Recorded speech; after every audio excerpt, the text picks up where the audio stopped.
Here we go in 5, 4, 3, 2, 1. Yes.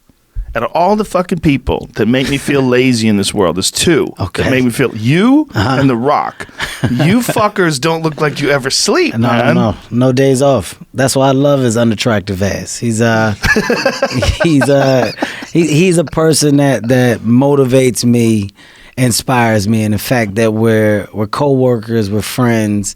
I think it's a blessing. It's a blessing to be around that. Yeah. Because it truly it's uplifting. You know, it just makes you weed out the circle. When you're around people that truly give you some good, serve a good value to you in your life, you then look at those that don't, and you can then push away. So I'm big on personality. I'm big on energy. I'm big on will and wants. I believe that it's contagious. So if you have a bunch of laziness and a bunch of bullshit around you, naturally it's going to feed off. You're going to find yourself becoming what's in your environment. So I feel the exact same way. And when I see a guy like him, I see that in you. I see that in you. That's what I feel like I've seen an Avatar. I see you. I see you. Yeah, but a guy like that, like I always wonder, like how much of that is like I've had sleep experts on the podcast that tell you like there's real problems if you don't get enough sleep. Like you have a much higher risk of Alzheimer's, all these other serious issues. But I see a guy like The Rock. I'm like, how the fuck does he sleep? Well, where's the room for sleep? You know that's true. I can't say that I've witnessed the sleep patterns. But he's a late ass, so he does. I know he's sleeping at some point because we're like, what are we waiting on? What are we waiting on, DJ? God damn it, he's probably getting his rest, which is well deserved. But you know when you say you had these sleep experts and stuff on, it's always a thing that I go back and forth about because what is enough sleep? Like I'm a person, I function high off of 6 to 7 hours. Yeah, 6-7 hours. I'm functioning. Yeah. 5 hours, I'm great. Do I do the 5 hour thing all the time? No. But if I have to, I'm fine. I don't need the 8 and the 9. I feel like that's too much for me. Like I'm an early riser, and now that I'm getting older, you know, if I can get in that bed by 9:30 or 10 on an off work day, I'm very happy with that. But then I'm up at 5:30. Right. I'm up at 5. So what is enough sleep? What did they tell you is enough sleep? It really depends on the person. There are people that have a gene where they can just sleep 4 hours a night. I got that. Fine. You might got it. I got that. What is that? What is does that mean my blood is gold? What is that? What is it? It just means you got special genes. Goddamn right, I'm an alien. Yeah, I got some shit. Well, there are people that just don't need as much. They can go a long time without sleep. Diagnose me. I'm one of those people. You might be. I bet a lot of high functioning people are because your body tends to you get more efficient. You know, like you're always going. You're always burning hard. So your body's like when it's time to shut down, it's like shut down, get that 5-6 hours in. All right, back to work. Good. Let's go. I will confess this. I am an amazing cat napper.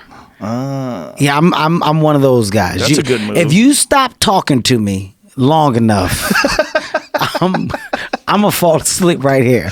It's something about silence, really, and just not doing anything. And I just you're probably going on momentum all the time. You're probably going on motivation and momentum. Okay, and then when your body has this break, your body's like, we could use a little sleep right here. That's 100% right. Yeah. I'm dead serious. I know for sure that's accurate because I'll catnap in a heartbeat. Do you feel like you've hit a good balance? So this is what I always wonder about with guys like you or guys like The Rock. When I look at your Instagram, your social media, and you're just constantly going like, God damn. Do you ever feel like you do too much? Like maybe I just need to take a little break here. Do you ever feel like that? I think the perception definitely perceives reality. You know, what looks like so much isn't always so much because you have a schedule. And, you know, within that schedule, there's the things that mean the most that come and act as downtime. You know, me in my house is downtime. Even though it's still active and I got to be dad and I'm with the kids and the wife and it's conversation and I'm running around and I'm back and forth, that still acts as downtime for me. Like I'm shutting the work off. So the phone is in the office. I'm not going back to get it until the morning, and it's all conversation. It's all TV. It's all Taco Tuesdays. It's couch and cuddling, baby time, whatever. That's my downtime because I've taken a step outside of the other shit. That's wise. That's what I think I do very well. I can step outside the other shit. I can separate it. So I think when you're able to do that, then you're managing your mental. You know what I mean? Like if it's always one thing all the time, that's how you fucking drive yourself crazy because you're never shutting it off. Yeah. And I think I do a good job of shutting this off and focusing on this. Like when I'm with my family, I'm with my family. Nothing interjects or comes in between. That's fantastic. That's so important. That's 100%. That's beautiful. If 100% you figured true. that out, that's gigantic. I think I figured it out. That's it, man. I think I figured it out. I mean, you've got so much success. It's not like you have to be with that fucking phone all the time. That's the phone is the big one, right? Well, the phone is the gift and the curse. You know, I think that we shot out the gate and saw the gift. Oh my God, it's community. It's connecting us. We're able to share. We're able to meet new people. We're able to stay in communication with old people, find new people. As an entertainer, I can engage with my fans, and this is so dope. And then after that, you get hit with the curse, and the curse is there's a high level of negativity that's out there that's on that shit. You know, there's a lot of people that are, not happy or going through things, and they interject a certain amount of negativity and hatred through these devices. Yeah. These devices are the easiest way to touch everybody. So when you're just consumed on that shit all day, you start to see yourself being a part of the negative shit. Yeah. So what I've learned to do is go, I don't need to see that. I don't need to see that shit. I don't pay that any mind. I don't read that shit for what? It's not helping me. It's not making me better. It's not pushing me to new limits. If anything, it's taking up just creative space by me literally spending time going and navigating through what I think is a bunch of bullshit. Yeah. So I don't let the device beat me. And at one point, I definitely did. At one point, it was everything. It was, now I separate it. I know. How'd you break clear of it? When you realize what it is, when you see the bad, when you see the bad side of it. I thought the other day, this is some real shit, and it really made me think. My phone died, and I'm driving, and I was using the fucking maps, and I was like, oh shit, what the fuck? How am I get to where? I don't know where I'm going. And I sat and I was like, yo, how did we get from point A to point B before the map shit? What were we doing? That I used to print out directions from Google Maps. I remember that. But then before that, how did you get to the places where you were going that you didn't know how to get to? I don't even remember. Do you remember Thomas guides? Did you ever have a Thomas guide? I did have a Thomas guide. When I first moved to LA, I had to get one of those. I did have a Thomas guide. Giant ass book. 100%. Bill Burr had one until like 3 years ago. Bill probably still uses it. Shouts out to Bill Burr. But it really fucked me up because I was like, we don't even know how to do the common, the norm anymore because the device has made everything available. And I literally had to drive to a store where I could buy a charger, charge up my phone to get back and use the map to get to where the fuck I was going because I had no idea how to get there. I didn't know no numbers by heart. I didn't know who I was gonna call. What phone? Like, yo, this was the moment where I was like, what level of success have I reached? I just pulled over and I sat there and I was like, how the fuck am I gonna get to where I'm going? You should have a spare phone, man. I don't know what it was. You need a backup phone. It felt like the end of the world. It felt like it was over. I was like, shit. Isn't that crazy how dependent you are? But that's when the light bulb started to click. Yeah. It started to click. Like, how did we function without? I want to go backwards a little bit. Yeah. It's still there. I still need it. I still think it's dope with all of the things that we can do on it, but I still want to be able to put it down and step away from it. I want my kids to be able to step away from it. That's why when I come in the house, my phone is up.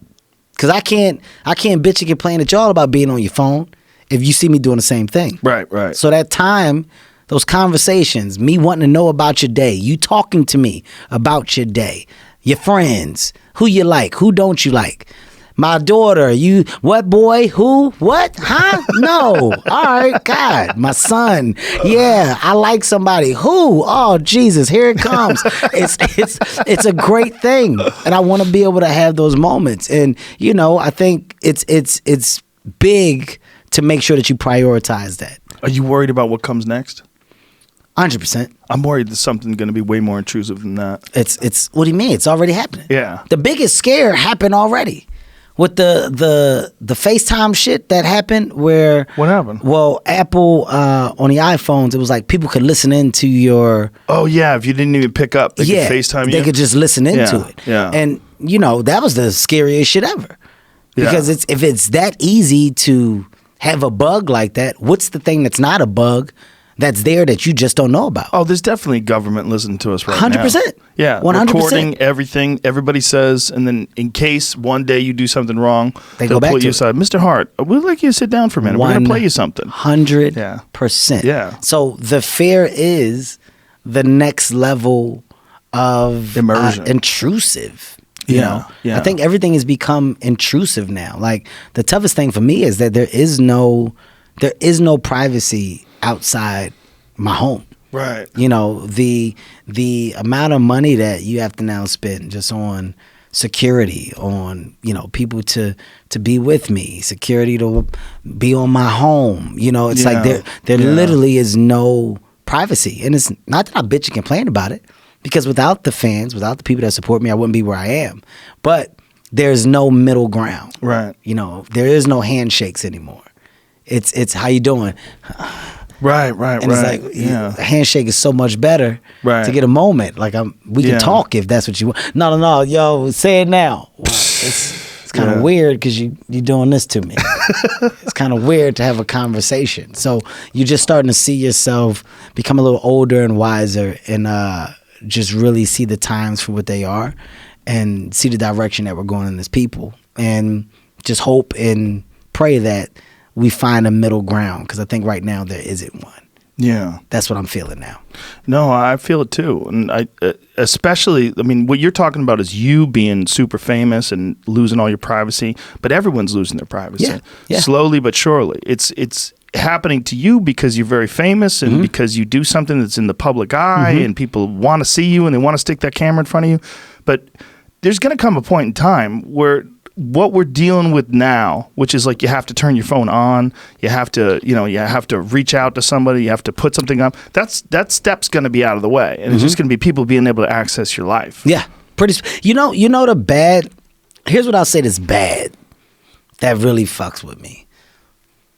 I don't like that negativity is the want. Yeah. Like the thing that's popular is the failure, the fuck up, you know, the fight that I can catch, the hateful moment that I can catch and post. Like the bad is being highlighted and celebrated. That's what fucks with me with the social media shit now. What really bothers me is, you know, when you see these things online, like, you know, a fight and there's a man hitting a woman and it's captured. Right. That's bad. The bad thing is that you watched, that the video was more important than the actual help. Right. Or the moment to step in. And, you know, when you see these things where you're catching people do these things to kids and it's caught, the moment of what you got and what you want to post and get likes or whatever on is the focus instead of the help. Yeah. And that's the part that is just, I just have a hard time processing. I have a hard time processing what the likes mean to certain people. Well, you get an extraordinary amount of attention. So it doesn't mean anything to you the way it means something to a regular person. But to a regular person, if they can catch some world star video and put it up there like, dude, that's my video. That's my video. Look, my video got 5 million hits. Yeah. My video has gone viral. My video's everywhere. For them, it's like it's a point of excitement. That's why when they see you, they're like, oh shit, how often are they going to run into Kevin Hart at, Costco or wherever the fuck you were? I definitely run into me on I'm in a bathroom restaurant, and I go to the bathroom. By the way that I went to the bathroom, you could definitely tell I had the shit. I was moving fast. I was, it was one of those abrupt, while you're eating. I'm eating bad, so I didn't eat bad in a while. My stomach immediately said, this is not going to happen today. So I get up and I go, and literally like 3 seconds, I hear it as I'm walking. Oh, there go Kev Hart. And as I'm walking by, a guy gets up, follows me in the bathroom, and he's like, yo, I gotta get a picture, man. And I said, let me go to the bathroom. When I'm done, I'll take a picture with you. I go to the bathroom. This is a true story. Hand on the Bible. Hand on the Bible. I assume the guy is outside the bathroom. Because as I'm going, I see him and I say what I say. I get done. I go to the sink, wash my hands. He was just sitting behind the wall, and he's like, got his phone out. And I'm like, did he just tape me while I was shitting? Did he put the phone over the thing? Oh, Jesus. Like, I'm about to be on, oh my God, it's over. This is it. This is my nightmare. Here we go. They're about to put something up of me shitting. It's the bottom of my feet. It's whatever. Yeah. But he just waited, and that moment was so important that he was in the bathroom. And as soon as I got, come on, let's take it. I said, let's go outside the bathroom. Yeah. Let's take a picture. That's a bathroom. I said, I'm not going nowhere. I'm a nice guy, man. I'm going to take the picture. He's like, I just ain't want to lose you. And I'm like, there's not even a thought. There's not even a thought about it's a bathroom. Right. How weird is that? It's a bathroom, man. This is a pretty fucking weird moment, man. This is weird. And following you, waiting for you to shit. You just waited for me to finish shit, and I don't know what you got on your phone. Right. You're too big for me to ask to go through your phone, so I can't. Whatever you got, you got. But I had to go out and take the picture, and I remember going back to the table just like, what's happening? What's happening? Strange. At this point, what is happening? Yeah, that didn't exist before. I think if you were famous before, people just wanted to get an autograph or shake your hand. We're past the autograph stage. When was the last time you get an autograph? It's been a while. It's been a while. I don't think I would know how to write it. I don't think I would know what to put down. It's been a minute, man. Yeah. And I want to make this very clear. You're not complaining. I don't knock it. Yeah. I understand. Like, once again, I want people to, more importantly, understand the fact that I welcome it. Yeah. I welcome the moment that I can talk and converse with the fan. But it should be that. Like, it's normal. Like two people. The moments are better when they're real. And after a real moment, you get a picture because you're like, yo, he was actually a nice guy. Or I had no idea that you would be this calm and cool. You don't even get to see how genuine of a person I am because the first thing you do, you stick the camera in the face. And that's when people think that you're an asshole because they have the intrusive moment that then gets met with a, can you please, I'm sorry, you don't have to stick it in my face. Damn, you ain't got to be like that. Wait a minute. They look for that too. They look to turn on you. Because now you get your moment. Yeah. You look for the negative moment. When did shit start getting weird for you? Like how many years in? I don't know. It's been pretty crazy. It's been pretty crazy for like the last 4 to 5. The last 4 to 5 years. And the last 3, it's gotten insane. Because now, you're on an international level. So it's global. And the following is bigger. And it's all ages, which is really, really good. But I think, for comedians, it's a different thing because you feel like comedians. You're laughing, we're in your homes, everything is met with warmth. So when you see a comedian, especially if you're a fan of a comedian, you're associating everything with funny and you're just looking for the funny moment. Right. You're looking past the normal moment. It's like you almost are frowned upon if you're normal, if you're just chill. Right. Because everybody wants the funny moment. Right, they thought you were going to be funny all the time. It's like I'm supposed to as opposed to pop lock. You know, right on site. You know, Yeah. like if it's 2 a.m. and you run into me and I say, hey, how you doing, man? That's not enough. When you work out your shit now, I've seen you at the Comedy Store, but only once. Like, where do you work out your shit? I like to go to random comedy clubs. You know, I think I'll go to New York first. New York has always been a home when it comes to building, putting some structure within a set that you're trying to figure out. Once I got a skeleton of what I want to do, I'll just go to West Palm. I love that comedy club, the Improv down there, and that place is great. I'll stay for 2 weeks. Oh, really? And just go and run through some jokes. I'll go to Utah. I'll go to Denver. You do like Wise Guys? Yeah. I'll go to comedy clubs, just random comedy clubs that you wouldn't expect to see me at, but I'll do a hell of a run. And the goal is to get out of there with just a foundation. It's not to have a complete set. I just want to get a foundation. So when I'm done getting the foundation, then I'll do a little comedy club run.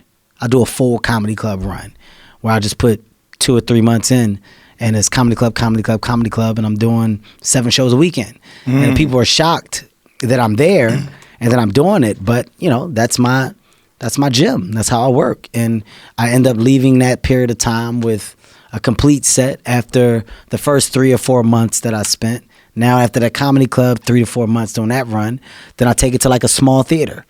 I see what my laughter feels like in a small theater, and I do a little run in small theaters.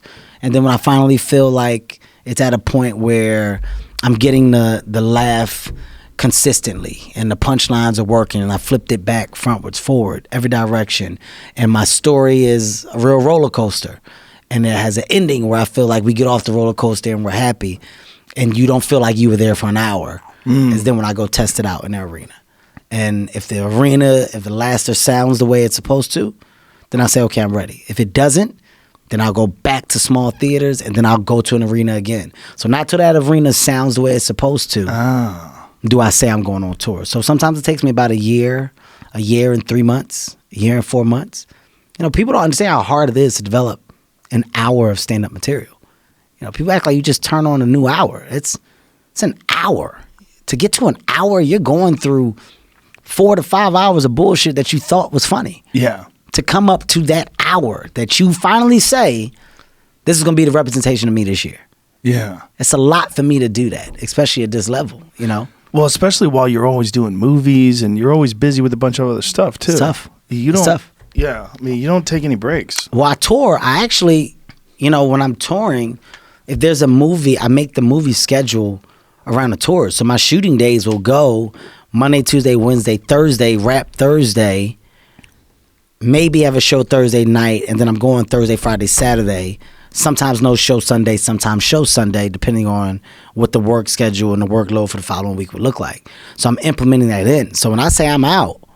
I'm gone. Yeah. So I knock that movie out in 2 months, and then when I'm not, that tour schedule shifts. So the Monday, Tuesday, Wednesday, Thursday, dedicated to family, dedicated to the office, everything. And then those weekends are touring.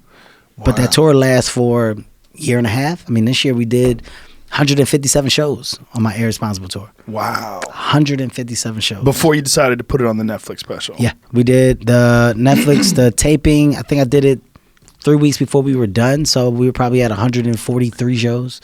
Oh, wow. Yeah. Then I taped it and finished the tour.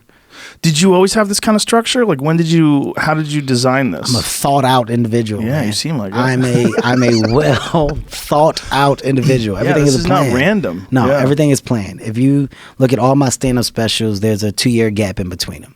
So the 2-year gap is because at the end of that second year, my new special should be coming out. When that new special should be coming out, I'm now focusing on what the next special is going to be. So that first year is all development. Like right now, I'm off. I'm not touring, but now I'm mentally in the gym and throwing all the old stuff that I talked about away. That's now thrown out. Can't repeat it, can't say it. Now it's talking about what the new version of myself is going to be. What do I want the conversation to be? What's my thinking? And just taking notes. So eventually now, I'm going to start just popping up in random comedy clubs and trying to figure out what the next thing is. So by mid 20, I'll probably be doing comedy clubs. By the end of 20, I should have a full-fledged concept of that new hour. And by the beginning of 21, I should be ready to go out with my new hour.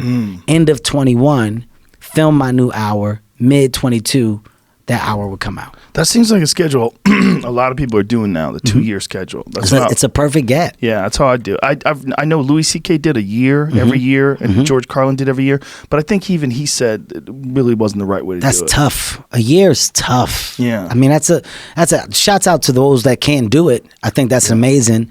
I think just for everything that I have going on and all of the different things that my hands are in within the brand, the business, I need to make sure that I'm giving 100% to those things so they have the highest opportunity to be successful. Right. If I'm trying to cheat it, then it's going to show. Yeah. It's not going to come out to the best of my ability. And within stand-up, you got a fucking magnifying glass on you. You know, you're always being judged off of what you did at one point.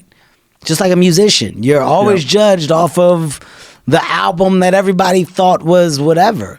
So the biggest thing for an entertainer, artist, whatever your craft is creation. How are you recreating yourself? How are you constantly showing that you're growing? For me, the only way to do that is to talk about my life and the things that grow along with me. The only thing that grows along with me, my experiences, my family, my marriage, my mistakes, my ups, my downs. Those are the things that I can talk about forever. Because as you get older, things change, shit gets different. But it's all coming from my personal opinion of me, my view on me and how I see life. You can't lose material in that state. That's why I stay away from certain things, because those things can become boring after a while. For me, because I don't have the knowledge of everything that I should. Like what? What kind of things? Well, politics. I don't joke in the politics. I don't joke in anything that has to do with the slander of others or other communities. I don't do anything divisive. Good for you. That's my biggest thing. And you know, this past year was one that got a little weird, because I was like, yo, I've really dedicated myself to bringing people together. Like I thought that was my goal. That's my priority. I damn sure thought that's what I was doing on a global scale. Everybody, all races, shapes, sizes, whoever you are, whatever you are, you can come to a Kevin Hart show and have a good time. So when it came off as if I was a person that was divisive, that was tough. You're talking about the Oscar shit. The Oscar shit, yeah. Like well, this is a time where people are just looking to be upset about things. 100%. And they're not looking at you, Kevin Hart, as just a human being. Like, who is he overall? Super positive. They're not even concentrating on that. I mean, think about how positive you are, and yet they tried to concentrate on some jokes that you did, 9 years ago? It's a wake-up call of understanding the times, but then more importantly, you know, for me, it was, okay, I went through it. I made sure that the people of the LGBTQ community really understand that, hey, guys, I apologized before, but I'm apologizing again. I'm sorry. I'm not that guy. I don't want you to think I'm that guy. Then it just became the constant conversation. They're never happy. That it just became the constant conversation. Yeah. And now it is, guys, I'm not only sorry, I don't condone anything that has to do with hate to anybody. This is no longer a conversation. So guys, I'm going to stop talking about it because now I feel like I'm feeding into what I'm not. I know I'm not. The world and public should understand and know that I'm not, because over this time period, I've shown that I'm not. So the apology, once again, I'm sorry. Genuinely, I'm sorry. But then it never stopped. And at that point, I just made a decision. And I'm like, guys, at this point, I'm making a decision to not talk about it anymore. That doesn't mean that I'm being disrespectful to anybody. That doesn't mean that I'm shutting down anything. It means that for me, I'm going to stop talking about it, because at this point, I don't know what to do. At this point, I thought the apology is what you wanted me to do. I did it. I made sure that you understand that I'm not a hateful person. I don't condone hate. I did that. I stepped down so I don't take attention off of that night and those people that are there to be celebrated. I don't want to draw attention to myself and what's around me. I stepped down. Everything I did was for the better of good. I'm stepping away, guys, because I don't want this to be a negative night or a negative thing. And then it still became a conversation. So I waited for it to die down. I went on my radio show, gave another public apology. Made sure that he understand that I'm sorry. I hope these words didn't hurt anybody. I once again apologize. I don't condone hate to anyone. I hope that you guys can forgive me for those jokes of old. So now, I say, if you don't understand it or you don't believe it, I don't know what else to give. I don't know what else to do. There's nothing else you can do. That's Nothing. very wise of you. Nothing. It's very wise of you to step away like that, because if you didn't, they would probably pursue it forever. Right, I mean, it becomes a point of attention. That's all it is. They just decide that this is something they're going to focus on. What I had a good talk, and I'm gonna talk about this for a minute. A friend of mine, Lee Daniels. You know, me and Lee Daniels. Lee called me, told me he wanted to talk to me. You know who Lee Daniels is? Director, producer. The show Empire is one of his biggest shows. You know, so he calls me. He's like, Kevin, I want to talk to you. And us talking, he's like, look, this is a time where you could speak up and talk about, you know, the community that's been affected by hatred and, you know, hateful crimes. You can step up and be a voice and say that you don't condone or don't stand with any type of hate or whatever. You can take that stage and do that. And I said, Lee, I understand what you're saying. I said, but why did you expect me to know what's been happening within this community in regards to hate and crimes? I said, I'm not aware. I said, some people can just not be aware. I'm not in the know. I have no idea what's going on.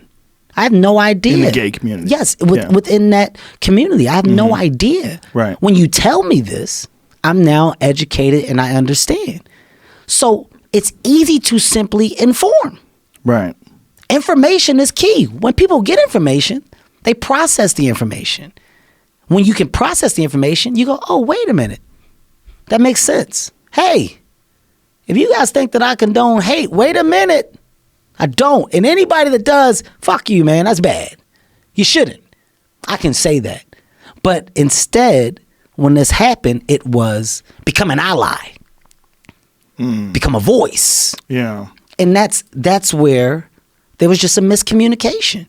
That's where a back and forth kind of was established that I think people just started to take things and run with it. And I'm just not one to feed into what I feel isn't going to eventually evolve into a positive thing. In a real conversation. Yes. Yeah. When I'm trying my best to. It was becoming tabloid bullshit as Pretty opposed much. to like a real discussion. Clickbait. Yeah, clickbait. Clickbait. But that's the problem. There's so much clickbait out there because it's such an effective way to get people to pay attention to things. Because as you said, people focus on failure and negative and anger. That's what we want to see. Controversy. That's what we want to see. People Yeah. want to see the anger. Yeah. And you know, Why do you think that is? Because it's just the times. It's that's what's cool now. Is that what it is? What's Or cool is being negative. You know how you always have some people. This is a great example. How you have people. Me and you can talk about a movie, all right? We can talk about Titanic. Wow, man, Titanic, one of the biggest movies of all time. Fucking great movie. You'll go, yes, it was a great movie. And one guy, for no reason, go, I fucking hated it. Why? You ain't like Titanic? Fucking bullshit. Why? Man, I know why. Now tell me, why'd you hate it? I ain't got time to talk to you about that. The cool thing is just being different. I wanna be completely opposite than all these Contrarian. positive people. You know what? Nah. That shit was ass. Why? Why was it ass? You have people that just like to do that. Oh yeah, for sure. And what happens when one person does it, another person for no reason all go, yeah, me too. Yeah, that shit was ass, man. I ain't like it either. Did you see it? What y'all talking about? You don't even know what they're talking about. But you just want to hop on the negative train. Right. Because that's what's cool. It's not cool to be positive. It's not cool to be happy. I don't know if it's a cool thing. I think it's usually people that are really frustrated with their lives. 100%. I mean, that's the factual side to it. I did a joke before. I was like, do you think Michael Jordan leaves YouTube comments? Like, I bet he doesn't. No. No. That's not for winners. No. Not at all. The type of people that want to get mad and complain constantly about shit like that. Do you know what it takes to do this right here? Not much. Do you know right here? Yeah. I'm going to tell you how I feel right in your comment section, Joe Rogan. You can kiss my... You know what that takes? What do you have going on that you have the time to just simply be that negative and do it in this world and universe? It's just a mismanagement of your time. Yeah, your time is so valuable. And I don't think people understand how valuable they can be if they use their time correctly. Yes. Now, have you always been like this? Have you always been this ambitious? Positive always? Fucking guy, man. But always? Always. Really? I find a light in every dark tunnel. I will find a goddamn light, man. I hear it all. Listen, when I tell you the weight on my back is so heavy of all the stuff that I deal with, and I'm fine. The reason why I'm fine is because I'm genuinely happy. I'm happy. And I'm not happy just because of the success. The success acts as a bonus. I'm happy because I truly know the definition and the feeling that comes with happiness. I truly know it. I felt it. I felt it when I said, yo, what really makes me happy? And I look at Heaven and Hendrix and I look at Zoe. I look at my wife. I go, yo, I didn't have the family shit when I was coming up. Yo, I got one. I got one. Look what I done did. Look what I built. These people depend on me. I provide for these people. That makes me happy. That makes me happy when my daughter comes up. Dad, you're not only my dad, you're my best friend. Yo, I'm happy. That's my world. So everything else from the outside that comes in, you're throwing shit at a bubble that can't be popped. It's a force field around me. Yeah. There's a force field around me because what really matters, loves me wholeheartedly. And when you have that and you understand that, you're unbreakable. So if you don't add to that force field, if you don't make my force field stronger, you don't get time from me. My team, Heartbeat Productions, the people underneath my umbrella, you're a part of my force field. You believe what I believe. We all see the same things. We want the same things. So we march with the same beat. You can't shake that when you're an individual that's seen that and understands that. If you've never felt that, if you have no idea what that feels like, then it's easy to shake you. That's why some people are easily broken. Being broken is not a hard thing. It's not a hard thing. So those that do get broken, those that do get down, those that do get depressed, I understand.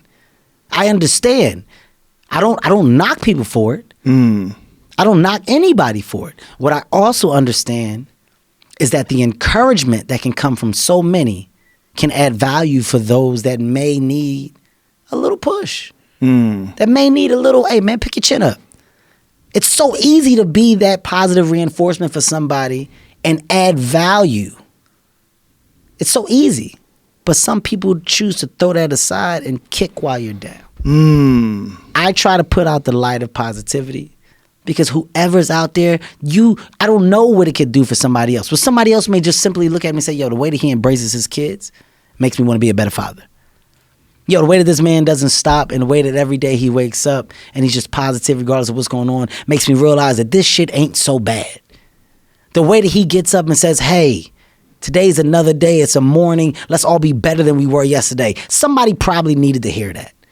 The more that I can give that out and I can take my platform to throw good energy out, I'm doing my part.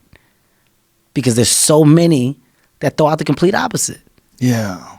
I don't want to be a part of that. That's beautiful, man. That's true. I believe you. It's not forced. Right. It's not phony. Yeah. It's not fake. I get shit every day. I hear shit every day. It's very contagious too. I had a lady, right? Lady rolled down. Lady rolled down the window. She goes, "When you gonna make a good movie again?" I said, "Did you see the upside? I thought the upside was good. What's that?" Oh shit! It's a movie. It's one of my movies that's out. I think it's a good movie. I ain't see that. All right, ma'am. You have a beautiful day. That's hilarious. Yeah. All right. That's it. That's it. All right. Damn. What she said, she asked the question with such conviction, like literally. Yeah. And by the way, I could have said a lot of shit. Like she rolled her window down. You could tell she still had the crank. So I'm like, I could have said a lot of shit. I didn't. Right. I didn't. There's a lot of things that I could say to you, ma'am. When you gonna make a good movie? Head snapping, neck. I got one out. The upside. You see the upside? What's that? It's a movie. It's out now. Amazing that's how she chooses to come at you. I ain't see it. I get it. She chooses to come at you with a negative. I get it every day. When you gonna be funny again? I'm trying my best. Trying my best. If it's not working for you, hopefully I do better soon. What am I going to feed into that? And why? Right. Why? For what? Yeah. For what? It seems to have been working thus far. Are you getting this positive attitude towards life from life experience? Or are you getting it from books? Did someone teach you how to think like this? I'm getting it from the experiences and from the real understanding of perfection doesn't exist. It don't exist, Joe. We're in a time right now where people expect perfection. You expect perfection. I don't know where this came from. I don't know what happened that this is the criteria for living. My true understanding is, all right, you got one life. And that one life, the goal for us is to live it to the best of our ability from the beginning to what's said the end. In the middle, in the beginning, middle, you're going to do things, you're going to make mistakes, you're going to fuck up. You're supposed to learn and then move forward with the understanding of what not to do. And when you move forward, life may get better, it may not, but somewhere along the lines it's going to click. And everything that I went through back here was supposed to happen so that now that I'm here, I'm able to go ahead with such a high level of knowledge and I can make other people better. I can make myself better. I can do more for my family. Something happens. My dad is the prime example. Crazy drug addict. In and out of jail. Life was very bad. Very fucking bad for my dad. Son got successful. Son then took money, gave it to his dad. Here's your house. Here's your truck. Here's your monthly. At this age, I want you to live your life. You done made mistakes. You can't rebuild and correct the things that you've done. I'm your son. I love you. You can't go back and redo. You can't try to keep going backwards. It ain't about me. You got grandkids. Go be the best grandpop you can be for these grandkids. That's your focus now. Where's this energy devoted to? Being a grandpop for the grandkids. Don't worry about me. But something happened in your life. Something happened that took you in the direction to reap the benefits of your son's happiness and success. My energy is now contagious enough and I hand it to you. So now you're able to give that off to all these other people that you're around. Something happens, and that's in every single life. In every life. I understand that. There's a payoff for bad eventually. There's a payoff. It can't be bad, but for so long. If you got the strength and the understanding to realize that, shit will change. It will change. It's impossible. It's just like poker. I don't know if you play poker or not. I don't. If you play poker, you can run bad forever, but it will eventually turn around once you grasp the understanding of the game. Eventually, it's going to turn around. Blackjack. You're never going to beat the casino, but eventually you're going to have a good run. If you catch a run, you'll do good. Get the fuck out of there. You waited long enough for it to happen. Here it come. Catch it. Leave. Anything in life will eventually turn good. No, but this is coming just from your own personal experiences. You didn't have any role models that spoke to you this way? Nancy Hart. Did she speak to you like this? About positivity and about My mom reinforced knowledge. My mom reinforced you don't start things and not finish them. You don't quit. There's nothing that comes out of quitting besides knowing that you didn't finish. We finish everything. You start it, finish it. If you're going to do it to try and be the best. Not be better than other people, be the best for you. If you're in school and you're going to class, I'm not asking you to get straight A's. I'm asking you to get the best grade that you can possibly get. Give me 100% all the time, and I'm a happy mother. When you half-ass me, I'm on your ass. Mom, I want to do this. I want to play baseball. Well, then you're going to play. Mom, I don't like that no more. Then why'd you start the season? Because I thought I wanted to do it. Then you're going to finish the season. You don't quit. There's other people that invested time and energy into you. You don't just quit on people. But I don't want to do it. Finish the season. Mom, I want to swim. Then you're going to finish swimming. It didn't matter what I did. I was never allowed to quit. So now in anything I do, when I pick it up and say I'm going to start it, I got to finish it. It all don't work. It all ain't the best. It all ain't knocked out the park.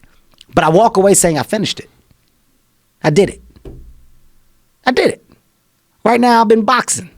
I saw you working out with Rico Verhoeven. I'm fucking, first of all, very strong kicker. He's a giant. He's a giant man. Huge man, okay? He's a fucking beast. He's a good guy too, man. Good guy. But I started Viking it. genes. I started it and I said, why am I doing this? I'm not going to be a professional fighter. I'm not trying to be an amateur fighter. I'm doing it to get in shape. All right, then I started getting in shape and I said, so much that I don't know about the sport. I at least want to make sure that I'm paying homage to the people that do this for a living by really understanding and learning it. You know what? I'm going to get a real trainer. I'm going to get some real people to show me everything. So when it's all said and done and I look back after my training, I can go, I gave it 100% and look at how good I got. Look at what I'm a product of. I spar. I go get in the ring. Do you really? Yeah, just to feel it, so I can say I did it. You know who else spars? Brian Callen. Is this you? Are you serious? No. That's me. Yeah, that's me. Come on. That's me. Dude. That's me. It's getting there too. Look at this. Who is teaching you? His name is Biggs. He's in Atlanta. That's me learning how to turtle shell within punches. Wow. But he's a former Golden Glove guy, really good. Dude, you were in a cup and everything. Well, that was after sparring session when I'm like real tired. Damn. Yeah, dude. I done got touched. I done got my ass whipped in that ring a couple times. Are you worried about that at all? Getting no, because I don't go crazy. We headgear and I'm not in worse there. For you. But I'm not in there with guys that are trying to hurt you. Yes, right. I'm not in there with just touching you. Guys that have no concept of reality or control. Like they're just helping me understand. Right. Here's why you have to keep your hand up. That is a problem with celebrities trying to spar.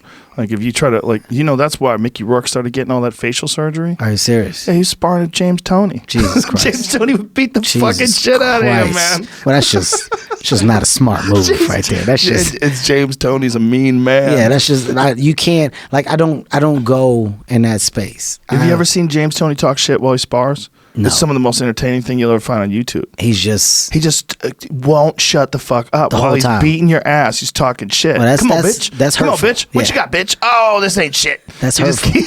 That's hurtful. And he's one of the best defensive fighters ever, so he's really difficult to hit. He's got that shell going. He's standing right in front of you, and you can't hit him. It's the most frustrating thing in the world. Yeah. I had this guy named Mikey I've been sparring with.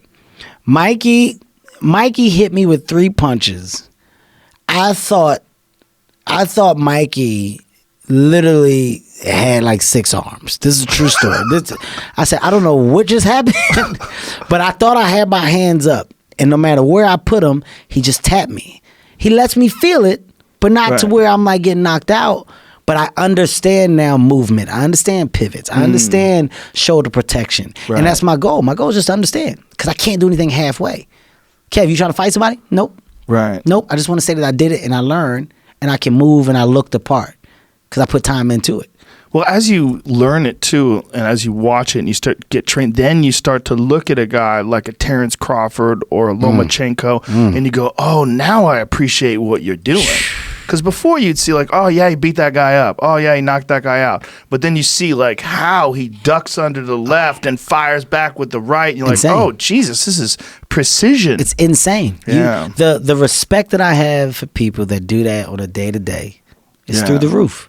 You're in, people that fight are in the most amazing shape in the universe. Yeah. You're in the most amazing shape ever. To move, get hit for 3 to 5 minutes around, come back, do it, come back, do it. And these fights go on and on and on. I take my hat off to you. Yeah. You get 3 rounds out of me, I'm breathing out my butt. I don't know where the air is coming from. Yeah. I'm searching for it. It's a crazy way to make a living too, man. Oh, yes. To rely I thank on God your that body and your brain like I thank that. God that I didn't have to go down that route. And, you know, to those that do, just make sure you just put your body first. Like you said, it's hurtful when you see the damage that it can cause. Yeah, we were talking about that earlier, like seeing guys as they start to deteriorate. And it's hard because nobody wants to tell them that either. Everybody wants to tell them they got one more good fight in them. And let's maybe at the end of the year, then we'll decide. But right now, we're going to train hard. And That's tough. it's hard too because there's no options. They don't. Once you've established yourself as a professional fighter and you don't have an exit strategy, you don't know what to do. You know. Now, at least thankfully, because of the internet, guys are getting podcasts and they're starting doing commentary shows and they're talking about fighting and It's the positive. Yeah. See what you just did there? You just found the positive. Yes. That's the positive within the internet. There is positive. Oh, for But sure. you just don't hear it celebrated as much. Well, the internet is very positive for me. I mean, this show we do on the internet. I mean, not just podcasts, but YouTube videos, and also information. I know more because of the internet than I ever would have without it. There's not a doubt in my mind that I'm a more educated, more aware person 100%. because of the internet. Yeah, you get the things that you're able to find and search, and I mean, like you said, you're able to self-educate. Yeah. At a very high level. These are the goods. Yeah. We're talking about the goods. So when you talk about positive, Kevin, how have you been? Yeah. Are you always like that? It's this. It's the things that I look at that are so easy. You're not just positive though. You're like crazy ambitious. That's the thing that always sure. gets me about you and The Rock. For sure. It's like the ambition's off the charts. Like I know you're rich as fuck. Like when do you think you got enough? You don't have enough. There's no enough. I don't have enough because it's not over. It's not over. It's not over. So, you know, when you put a cap on it, you're putting a punctuation to it. And the ambition comes from seeing what's out there that can be obtained. You know, when you see what's out there. Like what you mean physical things? Like what When do you you mean? see what's out there, when you see where people are really gaining wealth and knowledge from, okay? The business relationships that you're able to acquire, the people that you're able to partner with and create certain things, different revenue streams. What I found is, as a young black guy from North Philadelphia, the biggest problem within our community is knowledge. We don't know. Debt is welcomed because it's celebrated. That's all we know. Yeah, I'm gonna get that credit card. I'm gonna fuck that credit card up, and it is what it is. They gotta figure that out. I ain't got it after that. Yeah, well, you know what? I'm getting student loans. They gave it to me. Then after that, shit, it is what it is. I'm figure it out. And I put a cable bill in your name. You put it in my name. We can switch it up. Whatever they do it, then let's just put it in somebody else's name. It's welcome. The hustle is welcome. The knowledge of banks and what you can do or can't do is fucking, you don't even get it because you go to check cashing places. The reason why you go to check cashing places is because I don't want to go through that shit with the banks. I don't trust that. Go right there to check cashing place. Let me get mine. Let me get mine now. Take $30, whatever. Let me get it. The knowledge isn't given. So it's not till you obtain that knowledge and understanding that you go, oh shit. Oh, this is why you put money up. Oh, this is how you increase versus decrease. Oh, this is how you earn on your money. Oh, wow. I can gain wealth by investing in what? The stock world is what? How many people partake in the stock world? And is there a part that isn't necessarily gambling? Is there a low risk part? The information isn't there. Right. So it's not till I got to a certain level and a certain group of people where I got it. And now that I got it, I want to give it. So now I'm going to give it. I'm going to give it to the people that I know need it most. And for me, that younger generation of black people that don't understand the cool thing is in financial longevity, not in the now. It's not in the moment for jewelry, not in the moment for the car. It's in the longevity. It's in building so at the end of the day you can say, look at what I have. Look at what I worked for. Look at what I have that's mine. Monopoly is real, but you have to have the financial understanding. And I teamed up. I got Chase right now. We're doing something called financial fitness, where it's just about me educating people on money. Really? How to manage money, how to be smart with your money. But it's coming from a person that fucked up money. I didn't always understand it. I owed in taxes before because I didn't understand it in the beginning. I had bad credit. Credit cards wouldn't take me because I maxed out whatever. I've been there. I've done it. Thank God I was able to fix it and get on the right path. And now that I have the knowledge, I want to give it because we simply don't know. So when you say the end game is getting to a point where I've taken all the knowledge that I've been able to get over these years and really applying it and providing family wealth. When it's all said and done, the last name Hart is going to mean just more, a lot more than just Kevin Hart and comedy. Heartbeat Productions, you got Heartbeat Digital, you got Heartbeat Ventures, you got Heartbeat Real Estate. There's so many things that the last name Hart will be attached to. You sell real estate? Kevin Hart doesn't sell real estate. I buy real estate. I don't sell it. I like how you talk about yourself in the third person. Yes, I'm sorry about that. I don't sell it. I buy it. But the reason why is because investment. Yeah. But as you get older, you learn this. You learn it. And you know, it's such a thing when you talk about black versus white. You know, a lot of people do that. And rightfully so. Like there is racism. Racism exists. I'm not unaware of that. But there is a high volume of it that's non-existent to people that are good people. And when you can merge yourself with good people and follow the paths that you see that these good, successful people have taken, you then become a part of a world and group that nobody expected you to be in.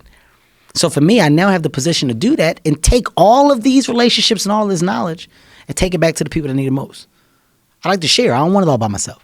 Now, are you doing this in the financial stuff? Are you doing this in videos? Are you like releasing Not videos? in videos, no. Like, We're how starting. are they doing it? We're going to start financial fitness, like I said, with Chase, JP Morgan Chase, Jamie Dimon, very good guy, Tashonda as well. They're help leading in charge and just saying, how can we get to the people that we feel need the financial information the most?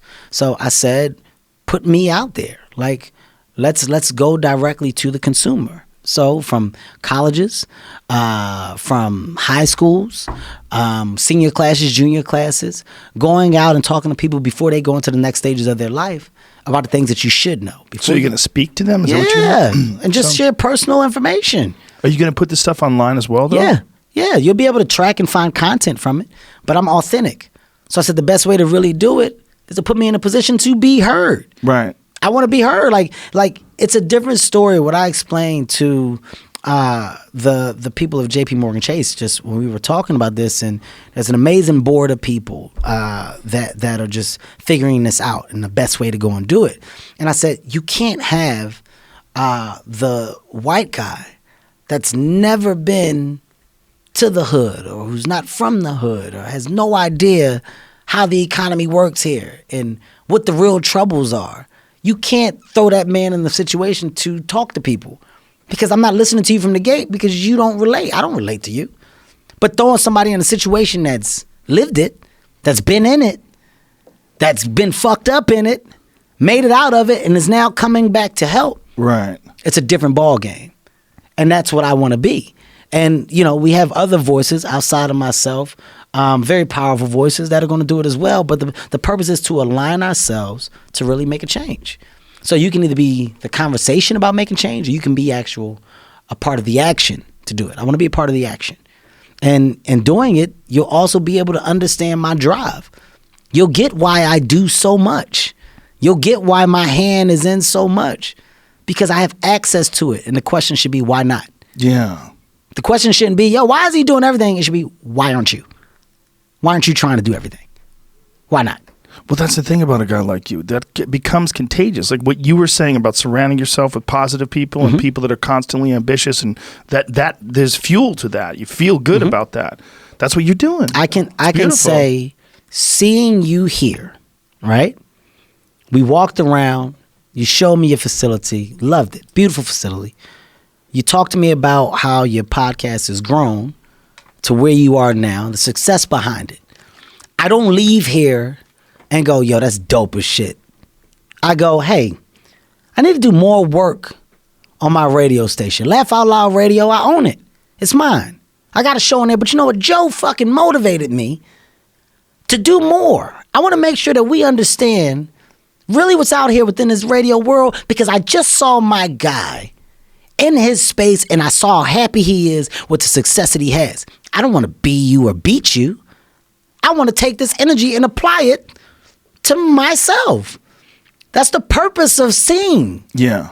That's the purpose of being smart with your eyeballs. You should be a sponge. So I'm a sponge. So I come here and I look at how you maneuver. I look at your setup. I not only bow down and congratulate you, I leave and I say, yo, man, I'm inspired, dude. That's dope as hell. Joe, I can't wait in 2 years. You're going to come and you're going to see my shit. You remember I said I was inspired, but you're going to see what I let it grow into. That's the proper way to get encouraged and motivated. Right, as opposed to being a hater. A hater and competitive and I'm going to beat you. It's not a competition. Yeah, I'm not interested in that either. No. I share the exact same feelings. It's not a competition at all. Yeah. So and if you don't have people like that are inspiring around you, you might not know how positive it is and how 100%. How powerful it is. If you see someone that's on television or on social media and you see them, it's hard to be inspired. You don't know them. But I can say, look at your circle, right? And in your circle, if the conversation is all about what we hate, I can't stand that song. Oh, you see that new fucking car came out? That shit is ass. I can't stand that fucking car. Yo, man, I can't stand this city. Why the fuck we even in this city? What we eating? I hate that place. It's so easy. People don't even listen to it. It's so easy. It can be the smallest shit in the world. The smallest shit, but if it's always hate, can't stand these fucking headphones. Why we got these headphones? I hate these. Fucking hardwood tape. Why is this here? Fuck, can't stand this hardwood tape. I hate hardwood. Why couldn't you get a regular tape? I fucking hate this shit. Fucking chairs. You ain't got better chairs? I hate these chairs. It's so easy. Right. It's so easy. It's so easy to talk about hate. Yeah. And so many people don't realize that in a group, you do it. You ping pong hate off of one another. Yeah. Unless it's funny. It can be funny hate. Sometimes funny hate. Good hate. Funny hate is just between yourselves. Like Patrice. Patrice was one of the best. Funny hate. One of the best funny haters. Okay. You bring up a good point. Comedic hate is a different kind of hate. Is a different kind of hate. Yeah. Comedic hate. Right. Rest in peace, Patrice O'Neal. Rest in peace. Probably the best. Patrice used to do. I remember when I would talk. And if I was saying something, you would just hear, ugh. What you talking about? He's like, ugh. What are you talking about? He's like, just the way you talk bugs me. I was like, what? Your voice, everything about your voice just makes me want to punch you in the face. And I was like, what are you talking about? He's like, ugh. When he would go after you too, it kind of made you feel good too. Like if you're a comic, especially if you're a comic, like I called Opie and Anthony once. I was talking to them, and Anthony always has a gun on him. He carries a gun everywhere. Like he has a concealed carry permit and shit. And I said to him, do you ever worry that maybe you're putting out this energy and you're manifesting something like some sort of an attack on you because you're constantly dwelling on it and you always have this gun? And Patrice goes, Joe believe in magic. Joe believe in conjuring up the world. Hey man, I'm positive energy. Just starts laughing. See, he is magic. Joe's magic. Shit on me. And I'm like, when he would go after you, man, it was like you just want to step back and watch. I remember he got Bill Burr so mad one time. Oh, Bill used to get so fucking mad. Beautiful thing about Bill Burr, but we'd be snapping. Bill was the guy to get mad. Like, it's not funny. If you went after him, it's not. None of it's funny. Y'all laughing. Bill would be like, "Where's the punchline in it? There's no punchline." He would get so fucking mad. The Comedy Cellar. The days that we had there, man, Bill Burr, Patrice O'Neal, Keith Robinson, Jim Norton, Colin Quinn, myself. When I say we would sit at this table, for 4 to 5 hours, and it would be nothing but beautiful trashings to one another. When I say they used to give me so much shit, that's probably why it's so hard to bother me now. The trashings that I took from the age 20 to 24 in my young comedic career about how awful I was. I had a joke way in the beginning of my career because of the times. Let me preface this. This was way in the beginning of my career. This was a joke that I had about little people, midgets at the time. And it was so bad. It was I got robbed by a cross-eyed midget. And the joke was, I didn't know he was robbing me because I was with somebody else. So he was looking at my friend, but he was robbing me. It was like a play on being crossed. It was a very, very awful joke. I remember telling this joke, and a phone book comes flying on the stage.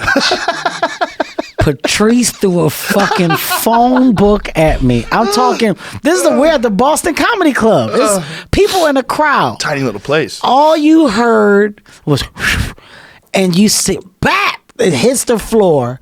And I said, yo, what the fuck was that? And Patrice said, read it. There's better material in it than what you're saying now.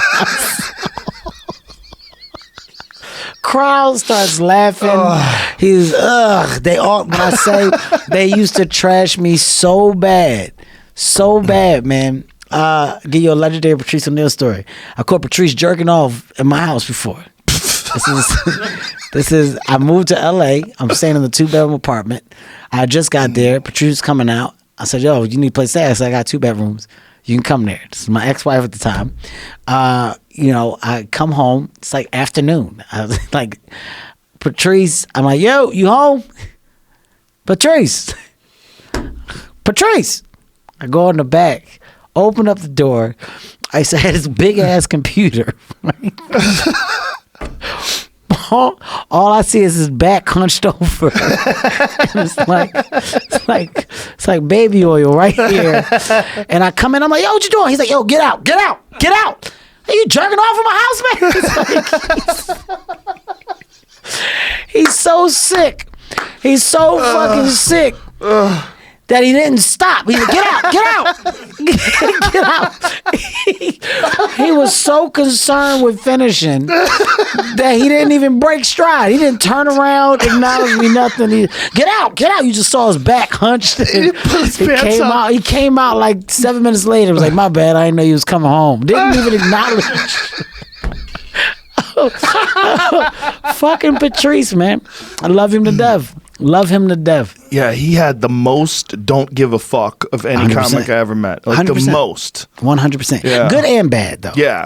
There was a good to it, and there was also some bad to, a lot of things that didn't happen for Patrice probably could have happened, but I think the level of not give a fuck prevented some of those things. Well, he was almost too authentic. Yes. Did you ever see that? Was it Charlie Sheen's roast? Whose roast was it that he did where he just tortured everybody else that was on the roast with him? And then he got up there and afterwards you motherfuckers aren't on my level. Yeah. You talking shit about me? Why am I here? I shouldn't even be here with you guys. Who the fuck is this bitch? Who is this bitch? He pointed to her. Oh my God. Patrice has so many of those things. Yeah. So many things. One of the best to do it. If you are listening, you're not educated on Patrice O'Neal. I ask that you just watch Elephant in the Room, one of his specials. I mean, some of the funniest shit ever, man. And so insightful. Mm-hmm. He was so wise. Very, very smart. The way people thought and behaved, he would say shit. Like one of the things that he said that I tell people all the time, it's a brilliant thing that he said. It was I forget what controversy it was, but he was on television with some woman who was saying that you should never tell jokes about certain things, and they were getting mad at someone. I think it was Opie and Anthony about a joke. And he said, you got to understand that all jokes come from the same place. The ones you like and the ones you don't like. The ones that make you laugh and the ones that make you mad. They all come from the same place. Someone's just trying to be funny. Yeah. Like sometimes they just don't work. I had a talk with the I forgot her name. I forgot her name, but it was when I was doing all the promo for Upside, and they kept trying to break down, where the jokes come from. Kevin, these insensitive jokes that you told back then. Why? What makes you? Why would you even say those things? And the hardest thing for me to explain, I was like, do you think people think of jokes and while thinking of them, think that they're not going to be funny? Everything that you think of in a joke form, you're thinking of it because you think you're going to get a laugh behind it. Yeah. The gamble is if I get the laugh versus not get the laugh. If I don't get the laugh, the joke was not funny. If I get a laugh, then I guess I'm on to something. There isn't a bunch of thought that goes into the funny moments that we think may be great bits. Yeah. I wish that I had a more logical answer to put behind it. I said, but I don't, especially at that time in my career. I just thought it would be funny. The same way that some people think certain jokes funny, they aren't funny. It's a thought. Comedians are constantly throwing shit out there. Yeah. You're constantly rolling the dice and throwing shit out there. Half the shit you roll ain't good. Right. It's not going to be good. The other half, maybe all right. Maybe kind of good. But it's all with the intent of entertaining. It's not with the intent of being malicious. It's not with the intent of sparking hatred. It's all trying to make you laugh. Yeah. That's it. Like it's literally that simple from a thought within a comedian's mind. Yeah. Nothing else. And they kept trying to look for this like hard definition of why. And I was like, I don't have it. I don't have the reason why. I thought it would be funny and it wasn't.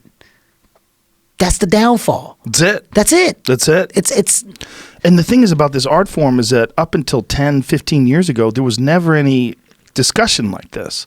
It wasn't so when we developed and when we were coming up, there was never. It was just like, and there was always guys that would push the envelope way too far. You'd be like, Jesus Christ, you see his new bit? What the fuck? Yeah. And you'd be laughing. Yeah. You'd tell it to each other and be like, ah! Yeah. And it didn't matter what it was, a joke about murder or rape or what. Some people just, they choose those dark subjects. Yes. It's like they're trying to make us laugh. yeah.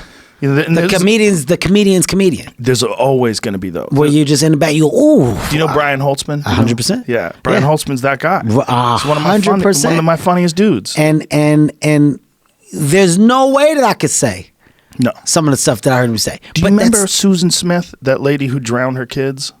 I know who you're talking about. Yeah. And I know the moment. Yeah. But I'm not familiar with all that involved. Holtzman was on stage that week, and he's like, I heard those kids were bad. Oh, my God. I heard they sat that close to the TV. They never put away their blocks. They always spilt their milk. Those kids will not be missed. Yeah. And It was- you were just like, what in the fuck? It was like 9/11 when 9/11 happened. They wouldn't let him on stage. Wow. Mitzi Shore would not let him on stage for months after 9/11. She's like, no way, keep him off the stage. I mean, do you have the people that just are they go for that? They go for it because they want to hear you howling in the back of the room. They know that, like, if it's, comics are there in the back of the room, they're going to laugh their fucking ass off at that shit. And it's weird because right now within the times, I'm the comedian that chooses to be sensitive to the times. I've made the choice to say, I understand. I get why you shouldn't say certain things or why you should avoid this, that, or this. I understand, and I am. But then there's other comedians that go, you know what? I'm on stage and I'm going to be me, and I'm not going to do that because people are telling me that this is what I'm going to go harder and do that. That just exists. It just exists. But I think it's easier to just say, I'm not a fan. That comedy isn't for me. Right. You know what? I don't like the taste of this particular comedian, so I'm not going to support or watch that comedian. I'm going to find another comedian that's more to my liking. I'm going to go and just turn my head. Like, I want us to get back to just understanding that you just don't have to support it. Yeah. That's it. Well, there's a lot of fucking options. There's so many. Today? Yeah, there's so never many. Never been more comics. There's like high so level many. comics. Think about how many people are doing Netflix specials today. There's so many. There's never been more. It's so many. Yeah, it's crazy. So I don't understand why there's a push to destroy what you just don't have to support or like. I think it's just a bunch of people that have an ability to influence things now that didn't have an ability before. And it's like they see a window and they want to throw a rock. It's right there. Makes sense. I think there's something there. But I also think for us, like for me in particular, I really like fucked up comedy. It's one of my, it's like, I like Quentin Tarantino movies where people get shot and killed. Yeah. I don't want anybody to get shot and killed in real life. Yeah. But I like fucked up comedy. Yeah. Like, do you know who Tim Dillon is? Yes, I do. Pull up that fucking video of him being Meghan McCain. Have you seen this? No. I'm laughing already though. He is a savage, dude. He goes so hard. But I saw this video. Tears are rolling down my eyes. I was crying and I was like, okay, this guy's needed. We need this right now because during this political correct push, you got this big giant gay dude who doesn't give a fuck. Let me see. He's an animal, man. I want to see watch this shit. My father died. I had a baby with him, and it will be raised in captivity. It'll be raised privately to be the greatest politician that has ever lived. My name is Meghan McCain, and I'm on a news show called You have The to View. see and this Donald too, Trump, folks. that fucking riverboat casino captain, is talking shit about my father again. My father was tortured for 100 years for this fucking country, and he came back and he started 7 wars because he's a gentleman. Fuck you, Trump. I'm going to wear my father's skin mask, and I'm going to primary Trump from the right. Come on The View, bitch. If you're that tough, come on The View. You want it, Alessandro Ocasio-Cortez? You want this shit? You want to fuck these tits, Trump? You want to fuck these tits? No, you don't. You want to suck cock. But I won't fuck you because the only person I'll fuck is Daddy. I'll fuck his corpse. I'll fuck Daddy's corpse. Before my father died, I had a baby with him. Wait a minute. He's an animal, wait bro. a minute. He's an animal. Wait a He's minute. wearing, folks, you don't know, he's wearing lipstick and a wig, and he's smoking a cigarette in a dress, and he's all of 300 pounds. He's such a fucking animal. He is such a fucking animal. You want to fuck these? No, you just want to suck cock, but I won't fuck you because I only fuck Daddy. Wow. Oh my goodness. Oh, that's pretty damn. That's what I'm saying. Yeah, like, it's out there. They need that guy. We need him. It's out there. We need guys like that. I mean, the beautiful thing of what we're just talking about, what we said is like, it's very easy to just say, you know what, that's not for me, and find what is. Like, or to say that's for me. Yes, everybody's that shit's humor. for me. Everybody's humor is different. I laughed. There's a viral video of this old guy trying to hoverboard. He's like, he's got to be like 69, 70. And, you know, his grandkids are there, and he's like, let me try it. Let me try it. And this man gets on this hoverboard and takes. If you saw Mike Tyson fall on a hoverboard, his fall was worse than Mike Tyson's. I've never seen somebody hit their head harder in my life. And I didn't laugh out of wanting to see this old man hurt himself.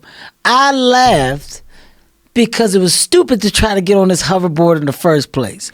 And when he got up, he tells the kids, why is it moving like that? I played this video for everybody because that shit made me laugh. Some people were watching and go, oh, no. Some people were watching and go, oh. And others would just die fucking laughing because everybody's humor is different. Yeah. Everybody's fucking humor is different. My humor is different. Falling makes me laugh. I don't care who you are.